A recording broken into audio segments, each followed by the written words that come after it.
Guys, welcome to IS Point. This is Aditi Pandey. So today we continue our chapter 7. तो हम लोग इसमें कहाँ तक थे? गुम्फित नदी का टॉपिक हमें स्टार्ट करना है, ठीक है। ब्रेडेड चैनल्स, अगर आपने पहले की वीडियोस नहीं देखी हैं तो देख लीजिए, नहीं तो आपको ये नहीं समझ आएगा। और हाँ, अगर आप बुक से पढ़ रहे हैं तो समझ आएगा, ऐसा कोई प्रॉब्लम नहीं है, आप यहाँ से भी शुरू कर सकते हैं। और अगर आप इस चैनल पे न्यू हैं तो सबसे पहले क्या कहते हैं उसे, हाँ, सब्सक्राइब कर दीजिएगा और लाइक तो बाद में कीजिएगा जब आपको वीडियो अच्छी लगे, ठीक है। और कोई डाउट हो तो कमेंट भी कर दीजिएगा, या कोई क्वेश्चन हो या कुछ और टॉपिक के बारे में जानना हो, एक्सेट्रा एक्सेट्रा एक्सेट्रा, ठीक है। तो चलिए ये सब कुछ अब स्टॉप करते हैं, अब शुरू करते हैं पढ़ाई। तो सबसे पहला हमारा टॉपिक कौन सा है? गुम्फित नदी। तो देखते हैं कि गुम्फित नदी कौन सा रहस्य है। अब इस रहस्य का पता लगाएंगे हम।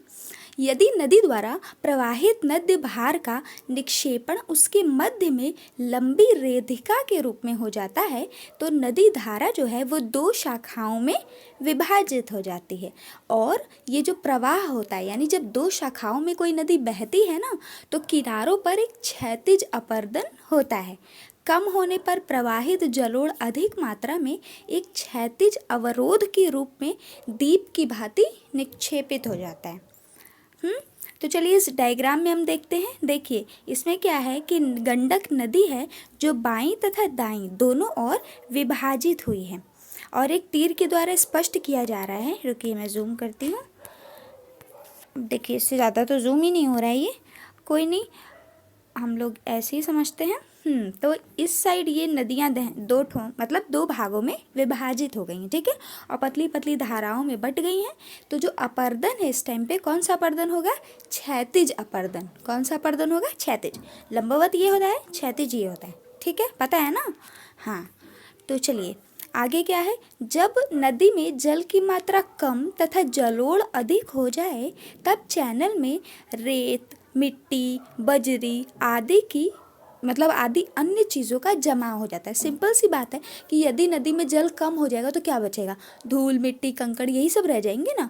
तो इन सब का जो जमाव है वो काफ़ी ज़्यादा अधिक हो जाएगा और जिससे कि नदी जो है वो कई चैनल्स में बट जाती है। अब रुकिए समझाते हैं इसे। मान लीजिए कि आपने ज़मीन पे एक जगह पानी भरा हुआ है, ठीक है। अक्सर बारिश में तो सबने ही देखा होगा, कहीं कहीं पानी भर जाता है। तो जहाँ पानी भर जाता है, मान लीजिए पानी के बहाव के कारण एक जगह पे मिट्टी जम गई। ये जो जगह है यहाँ पे मान लीजिए मिट्टी जम गई, ठीक है। तो अब जब ये पानी फिर से मान लीजिए फिर दूसरे दिन पानी बरस गया, तो जब पानी बरसेगा तो उसका बहाव इस मिट्टी के ऊपर से तो नहीं होगा ना, मतलब कम होगा। तो ये जो नदियाँ हैं अपना रास्ता चेंज कर लेंगी, एक इधर चली जाएगी और एक इधर चली जाएगी। आपने देखा होगा कि जहाँ बीच बीच में मिट्टी उभार होता है वहाँ पे पानी नहीं होता है, लेकिन उसके किनारों पर बहता है। तो वही इसमें समझाया गया है, ठीक है। आप इसका पता लगा सकते हैं अगर आपके यहाँ बारिश हो रही हो, सड़क पे पानी बह रहा हो, या फिर आप कोई सैंड रख लीजिए घर के बाहर, थोड़ा सा बालू गिरा लीजिए या फिर मिट्टी भी चलेगी, आपने पानी उस पर गिराया। अब आप देखेंगे नदी को जहाँ से रास्ता मिलेगा वहीं से जाएगी। ऐसा कोई ज़रूरी नहीं कि आपने जहाँ पानी गिरा दिया एकदम एक सीध में बहती हुई चली गई, नहीं, वो नदी है, वो जिन नहीं है, ठीक है। हाँ, दूसरा है, नदी नहीं है, सॉरी, पानी है, क्योंकि आप नदी तो नहीं गिरा सकते ना। हाँ, एक मिस्टेक हो गई, कोई बात नहीं। दूसरा क्या है? भौम जल, यानी कि भौम से आपको क्या लगा? मतलब जब मैंने भौम बोला तो आपके दिमाग में क्या आया होगा? भूमि, भूमि सोचा होगा ना आप लोगों ने। हाँ, तो भौम से भूमि यानी कि ग्राउंड वाटर, यानी ज़मीन के अंदर का पानी, ठीक है। भौम जल जो होता है एक संसाधन के रूप में नहीं वर्णित किया गया, मतलब ये एक संसाधन तो है ही, लेकिन इस चैप्टर में एक संसाधन के रूप में नहीं बताया गया है। इसमें एक अपर्दन के कारक के रूप में वर्णित किया गया है, ठीक है। जब जो चट्टानें होती हैं ये पारगम्य हो जाएं या फिर कम सघन हो जाएं या फिर इनमें कई सारी दरारें हों, टूटी फूटी हों, तो जो धरातली जल का जो बहाव होता है ना काफ़ी ज़्यादा आसानी से हो जाता है। अब सिंपल सी बात है, अगर एक बड़ा सा पत्थर हमने रख दिया पानी के बीच में, ठीक है, तो अब उस पत्थर के साइड से ही बहना पड़ेगा नदी को, उस पत्थर के अंदर से तो बह के नहीं जा सकती ना। लेकिन अगर उसमें दरारें हैं, अगर एक होल है मान लीजिए, कोई जगह है जहाँ से पानी जा सके, तो वहाँ से भी चला जाएगा, ठीक है। लंबाई गहराई मतलब लंबाई जो है वो अगर गहरी हो जाए तो उसके बाद जो जल है वो धरातल के नीचे चट्टानों की संधियों, छिद्रों व संस्तरण तल से होकर क्षैतिज अवस्था में बहना प्रारंभ कर देता है। ठीक है, तो यदि मान लीजिए कोई गड्ढा है ज़मीन में, आप एक नदी बह रही है, आपने बीच में कहीं गड्ढा कर दिया तो उसमें पानी इकट्ठा हो जाएगा, होगा ना, और वो ज़मीन के अंदर रिस के चला जाएगा। ठीक है, तो चलिए नेक्स्ट पेज पे चलते हैं। ये क्या है? हाँ, जल का यह क्षैतिज व ऊर्ध्वाधर प्रवाह की चट्टानों के अपर्दन के कारण ही होता है। जो भौम जल होते हैं ना, इनका जो स्थल रूप है ये काफ़ी ज़्यादा महत्वहीन है, मतलब इस चैप्टर में। ठीक है, ऐसे नहीं, प्रकृति में नहीं मानिएगा। इसी के कारण जो भूमिगत जल है उसका कार्य सभी प्रकार की चट्टानों में हम नहीं देख सकते। कुछ ही चट्टानें हैं जो पानी को सोखती हैं और पानी को भूमि में पहुंचाती हैं। ठीक है, ऐसा तो नहीं है ना कि हमने पत्थर के ऊपर पानी डाला, पत्थर पानी को तुरंत एब्जॉर्ब कर लिया, वो पत्थर है, वो कोई स्पंज नहीं है। ठीक है, लेकिन कुछ टाइप की जो चट्टानें होती है जिनकी सोखने की क्षमता जो है वो थोड़ी ज़्यादा होती है, तो वो सोख के उसे भूमि में पहुंचाती हैं और फिर उनका क्षैतिज रूप से बहाव होता है। ठीक है, कौन कौन सी चट्टानें हो सकती हैं? चूना पत्थर हो गया, डोलोमाइट हो गया, इसके अंदर ना कैल्शियम कार्बोनेट जो है उसकी प्रधानता बहुत ज़्यादा होती है, तो ये जल में थोड़ा घुलनशील होता है, इसलिए सोख लेता है। ठीक है, अब दिया हुआ है ये दो प्रक्रियाएं, घोलीकरण व अवक्षेपण। या तो चूना पत्थर व डोलोमाइट जो होता है ये चट्टानों से अलग या चट्टानों के साथ अंतः संस्तारित होती हैं, मतलब या तो ये चट्टानों से थोड़ी सी अलग होती हैं। ठीक है, या तो ये चट्टानों में मिक्स होती हैं। अब ऐसा तो नहीं है ना कि किसी ने बना बना के रखा हुआ है, तो ये कुछ चट्टानों में मिली हुई रहती है, मतलब कुछ चट्टानों में थोड़ी मात्रा में कैल्शियम कार्बोनेट पाया जाता है और कुछ में बहुत ज़्यादा मात्रा में पाया जाता है। ठीक है, किसी भी चूना पत्थर यानी कि लाइमस्टोन, चूना पत्थर को इंग्लिश में क्या कहते हैं? लाइमस्टोन, या डोलोमाइट चट्टानों के क्षेत्र में भौम जल द्वारा घुलन प्रक्रिया और उसकी निक्षेपण प्रक्रिया से बने ऐसे स्थल रूप को कास्ट टोपोग्राफी यानी कि कास्ट स्थलाकृति का नाम दिया जाता है। मान लीजिए किसी भी चूना पत्थर जो है उससे भौम जल द्वारा घुलन प्रक्रिया के कारण जो स्थल रूप बनता है, ठीक है, उस स्थल रूप को हम क्या कहते हैं? कास्ट टोपोग्राफी यानी कि कास्ट स्थलाकृतियाँ कही जाती हैं। ठीक है, यह नाम किसने दिया था? एड्रियाटिक सागर के साथ बाल्कन कास्ट क्षेत्र में उपस्थित लाइमस्टोन चट्टानों पर विकसित स्थलाकृतियों पर आधारित होते हैं। देखिए इसमें कई सारे डायग्राम भी बने हैं, आप इन्हें डायग्राम से भी एक्सप्लेन कर सकते हैं। जैसे ये विलय रंध्र है, ये घोल रंध्र है, फिर निपाती रंध्र है, ये कैसे दिया हुआ है? स्टेलेमाइट, स्तंभ कुछ कुछ बने हुए हैं। ठीक है, जैसे कि मान लीजिए बताशा, आपने बताशा खाया होगा ना, वो जो बड़े बड़े बताशे आते हैं, शादी में विदाई होती है तो बनते हैं सबके घरों में, और आपके घर के अगल बगल कहीं शादी होगी, आपके घर में शादी होगी, आपने बताशा तो देखा ही होगा, आता भी है। और मोस्टली आजकल लोग कम ही बताशा ला के घर में रखते हैं, अब तो बिस्कुट आ गया है। पहले क्या था कि लोग बताशे ही लाते थे, लेकिन अब बिस्किट लेके आते हैं क्योंकि स्टेटस का सवाल है। ठीक है, तो अगर आप बताशे को पानी में डुबोएंगे तो आप देखेंगे वो घुल जाता है ना, और उसके अंदर आपको ऐसी संरचनाएं देखने को मिलेंगी बहुत आसान, मतलब पानी में नहीं भी घोलो तो थोड़ी थोड़ी देखने को मिलती है, बट अगर घोलें या फिर उसके ऊपर की जो एक परत है पतली सी, उसे हटा के देखेंगे तो ऐसी संरचना आपको दिखेगी। क्यों? क्योंकि वो पानी को घोलता है, अगर आप उसको पानी डालेंगे तो नीचे पानी को पहुंचा देगा, थोड़ा टाइम लगेगा लेकिन पहुंचा देता है। ठीक है, और उसमें वो पिघल भी जाता है थोड़ा सा, मतलब वो घुल जाता है क्योंकि वो चीनी है। ठीक है, नेक्स्ट क्या है? अपर्दित स्थल रूप। अब अपर्दित स्थल रूप क्या होता है? देखिए, कुंड, घोल रंध्र यानी कि सिंक होल्स, लैपीज और चूना पत्थर चबूतरे, ठीक है, यानी लाइमस्टोन के जो पेवमेंट्स होते हैं, चूना पत्थर चट्टानों के तल पर घूलन क्रिया द्वारा छोटे व मध्यम आकार के छोटे घोल गर्तों का निर्माण होता है, जिनके विलय पर इन्हें विलयन रंध्र यानी कि शैलो होल्स कहते हैं। घोल रंध्र जो होते हैं ये कास्ट क्षेत्रों में बहुतायत में पाए जाते हैं। घोल रंध्र यानी वो छोटे छोटे जो होल्स होते हैं, रंध्र होते हैं, जो घुलने के कारण बने होते हैं, ठीक है, और जो एब्जॉर्ब करने की शक्ति को बढ़ाते हैं।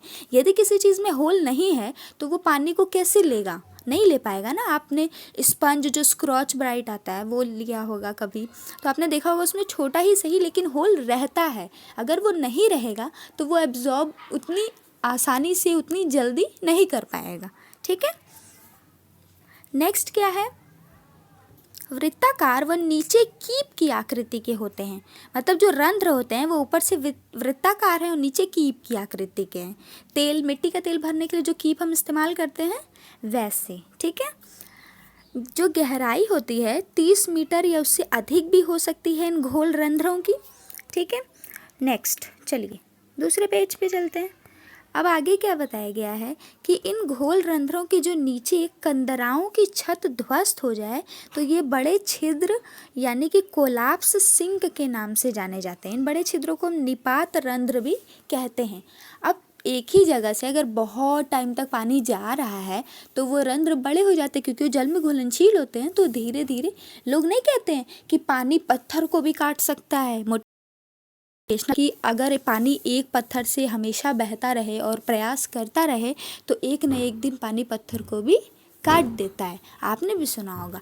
तो यही इसमें बताया गया है कि यदि बहुत टाइम तक बह रहा है तो पहले थोड़ा सा काटेगा ना, ऐसा तो नहीं एक ही बार में आधा आधा काट के रख देगा, पूरा नहीं कर सकता। थोड़ा होल बनाएगा, फिर धीरे धीरे वो बड़ा होता जाता है, ठीक है, क्योंकि बहाव तेज़ी से या मध्यम या निरंतर के साथ हो रहा है, कंसिस्टेंसी के साथ हो रहा है।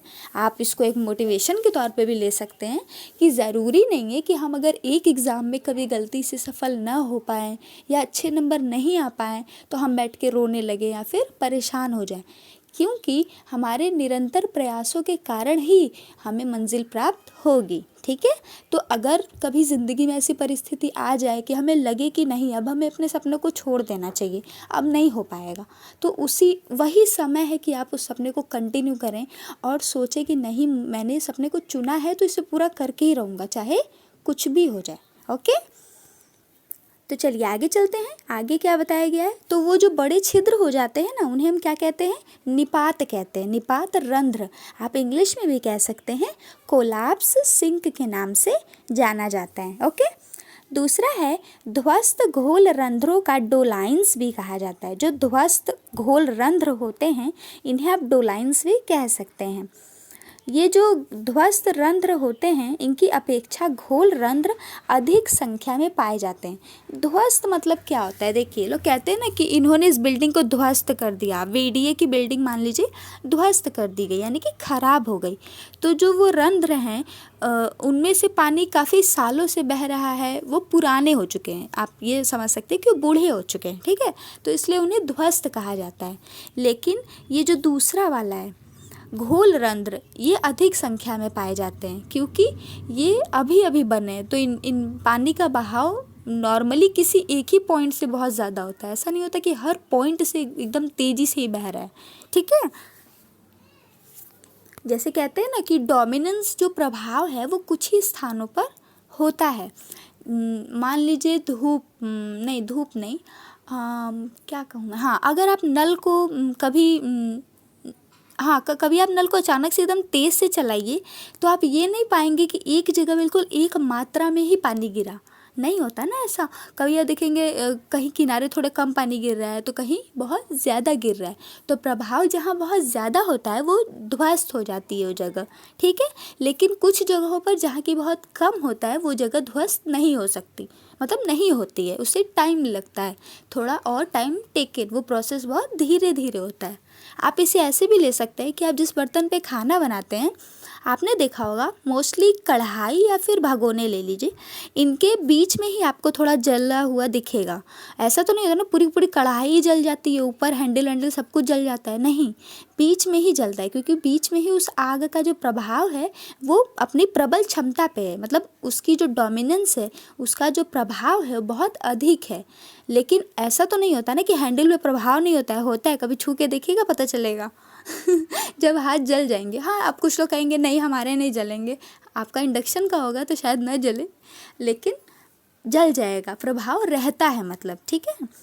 लेकिन अधिक प्रभाव जहाँ होता है वहाँ की चीज़ें थोड़ी ध्वस्त हो जाती हैं, जल्दी ख़राब हो जाती है। जैसे जहाँ पे आग जल रही होती है उसे हमें अच्छे से रगड़ रगड़ के धोना होता है, क्योंकि वो जल जाता है, ठीक है। तो चलिए आगे चलते हैं। तो हमने क्या पढ़ा कि जो ध्वस्त रंध्र होते हैं इन्हें हम डोलाइंस भी कहते हैं, और ध्वस्त रंध्रों की अपेक्षा कौन से रंध्र ज़्यादा होते हैं? घोल रंध्र ज़्यादा होते हैं, ठीक है। तो आगे पढ़ते हैं कि जो सामान्यतः धरातल पे जो प्रवाहित जल है ना, ये घोल रंध्र व विलयन रंध्रों से होता हुआ अंतभौमी नदी के रूप में विलीन हो जाता है, ठीक है। यानी कि वही है कि जो एब्जॉर्बमेंट, जो धरती पानी को अच्छे से सोख पा रही है, वो भौम जल में जाकर मिल जाता है, विलीन हो जाता है, या फिर कुछ दूरी पर किसी कंदरा से भूमिगत नदी के रूप में फिर से निकल आता है। हाँ, यदि मान लीजिए कहीं हमने एक स्पंज ऊपर रखा, ठीक है, और नीचे एक बोल रखा, कटोरी रखी, आप स्पंज पे पानी गिराएंगे, वो एब्जॉर्ब कर लेगा, पानी नीचे जाएगा, लेकिन नीचे भी रास्ता है उसके, तो वो रास्ता मतलब खुला हुआ है, वो भूमिगत नहीं है, वो खुला हुआ रास्ता है, तो पानी वहीं पे चला जाता है। तो बिल्कुल ऐसे ही समझाया गया है, ठीक है। अब आगे चलते हैं। जब घोल रंध्र व डोलाइन जो हैं इन कंदराओं की छत से गिरने या पदार्थों के स्खलन के द्वारा आपस में मिल जाते हैं तो लंबी, तंग तथा विस्तृत खाइयाँ बनती हैं, जिन्हें घाटी रंध्र कहते हैं। अब घाटी रंध्र क्या होता है? देखिए, जब किसी कंदरा से भूमिगत नदी के रूप में वो जल बाहर आता है, ठीक है, और इन्हीं कंदराओं के कारण जब इनकी छत गिर जाती है, ठीक है, जब इनकी छत बार बार गिरने लगती है तो क्षय होता है ना, नीचे भी कुछ क्षय हो रहा है, तो वो और गहरे होते जाते हैं, फिर वो धीरे धीरे गहरी खाई के रूप में बन जाते हैं, जिन्हें वैली सिंक या फिर युवालास कहते हैं, ठीक है। युवालास को आप ये मत समझिएगा कि इंग्लिश वर्ड है, युवाला हिंदी में भी उसे युवाला ही लिखेंगे और इंग्लिश में भी उसे युवालास ही लिखेंगे।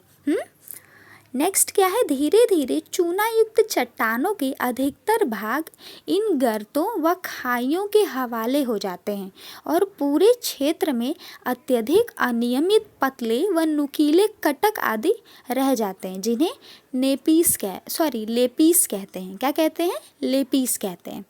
जो चूना युक्त चट्टान होते हैं ना, इनके अधिक जो भाग है वो तो खाई में चला गया, विलीन हो गया, लेकिन कुछ जो हैं पतले व नुकीले कटक रह जाते हैं।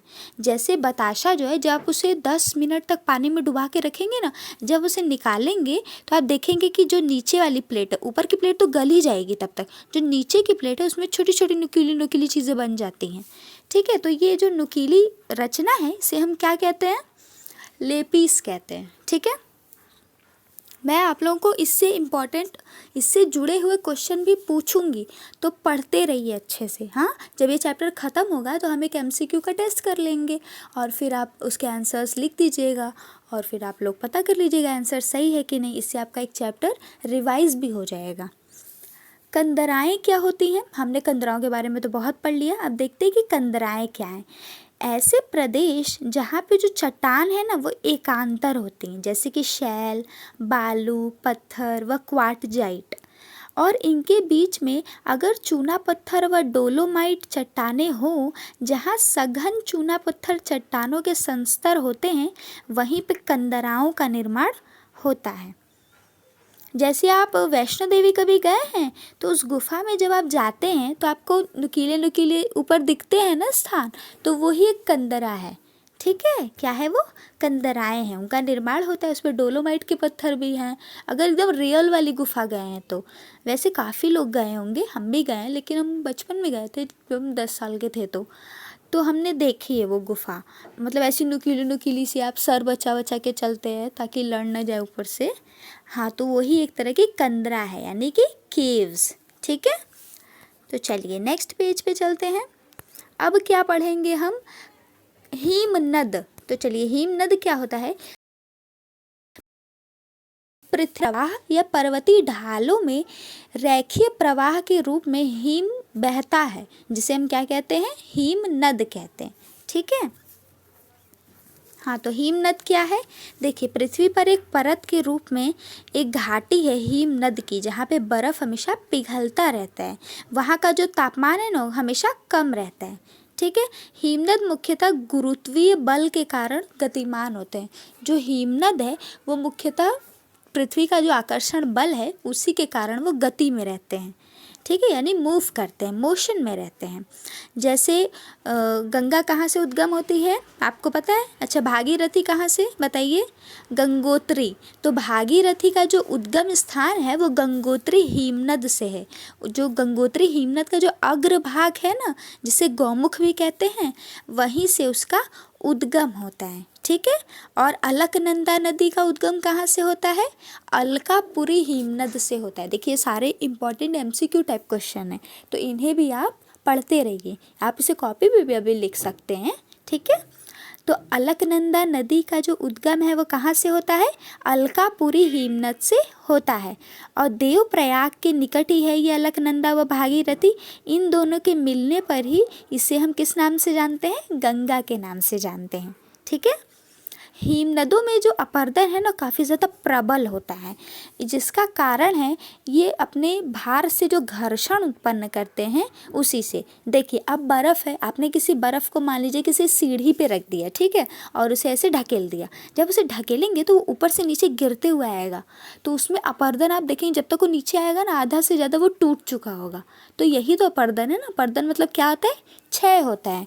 तो जो हिमनद होते हैं इनका अपरदन बहुत तेज़ी से होता है। ठीक है, और अपर्दित स्थल रूप सर्क क्या होता है, देखिए हिमानीकृत जो पर्वतीय भागों में हिमनद के द्वारा स्थल रंध्र होते हैं ये सर्वाधिक महत्वपूर्ण होते हैं। अधिकतर जो सर्क हैं ये हिमनद घाटियों के शीर्ष पे पाए जाते हैं। हिमनद में जो भी, हिमनद के कारण जो भी स्थल रंध्र उत्पन्न होंगे ना, उन्हें ही हम क्या कहेंगे, सर्क कहेंगे। ठीक है, तो आज का चैप्टर हम यहीं पे स्टॉप करते हैं, कल हम आगे फिर से कंटिन्यू करेंगे। चैनल को सब्सक्राइब कर लीजिए जिससे कि आपको अगली वीडियो की नोटिफिकेशन मिलती रहेगी। और हाँ, बेल आइकन प्रेस कर दीजिएगा। और अगर आपको वीडियो अच्छी लगी हो तो लाइक कर लीजिए। कोई क्वेश्चन हो, कोई क्यूरी हो, कोई डाउट हो, कोई संदेह हो, कोई रहस्य हो, कुछ भी हो तो आप इसे पूछ सकते हैं। कहाँ पूछेंगे बताइए, कमेंट में पूछेंगे। हाँ, सिंपल सी बात है। तो आप इसे लिख सकते हैं, आपको जवाब जल्दी से जल्दी देने का प्रयास किया जाएगा। और हाँ, टेक केयर, अच्छे से पढ़ते रहिए। और हाँ, लिखे हैं ना आप लोग इसके इंपॉर्टेंट क्वेश्चन, क्योंकि लास्ट में MCQ का क्विज होगा। ठीक है, और देखेंगे कि किसने सबसे ज़्यादा आंसर्स दिए हैं। Okay, so take care, bye bye.